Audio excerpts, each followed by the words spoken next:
Weather portion of Ag Week now. Oftentimes during the winter we've looked at the drought monitor and it hasn't really showed us very much across the Midwest. That's because it's a drought monitor. What I really want to do on this one is take a look at the soil conditions across the area. And as winter begins to fade into spring, let's take a look at where conditions are wet and dry. Pacific Northwest has hogged all the West Coast precipitation. California remains mostly quite dry. The northern reservoirs have picked up some substantial water. Probably not enough to really relieve the drought that much, but at least enough for crops in those areas, central and northern California. The areas east of LA, it's just extremely dry. Meanwhile, it's been quite wet across the southeastern states, and parts of the upper Midwest, really the central part of the Midwest, have had a number of snowstorms this winter, whereas in the northern plains, it's dry. Now, by dry, I don't necessarily mean we have drought conditions, because it's February, early March. You don't really see drought conditions. But what this means is unless March brings some substantial moisture, as we move into springtime across North Dakota and at least northern South Dakota into western Minnesota, we're going to rely on timely rains once again.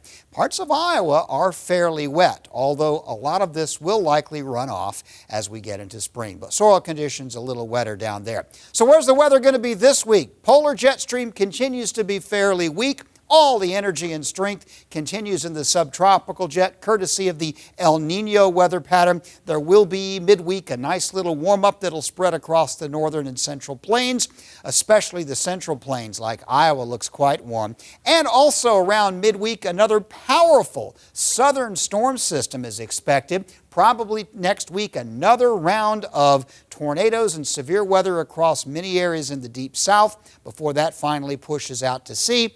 And indications are the following week, the first full week of March, second real week of March, there could be yet another one of those powerful southern plains weather systems. So this upcoming week, here's what we're looking for precipitation. The Pacific Northwest gets some, Southern California does not.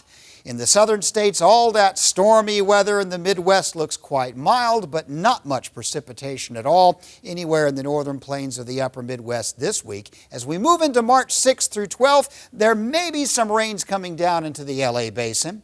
Probably not super heavy, but maybe some nice rains there. The second big storm will bring some stormy weather into the Midwest. Not sure how far it'll come. As we go into March, it may come a little further south, but I'm banking on this one staying mostly across the southern. And we may get a quick shot of cold in the northern plains, but that will likely fairly quickly retreat. So the overall outlook, stormy mostly in the south, generally mild in our area, and generally dry.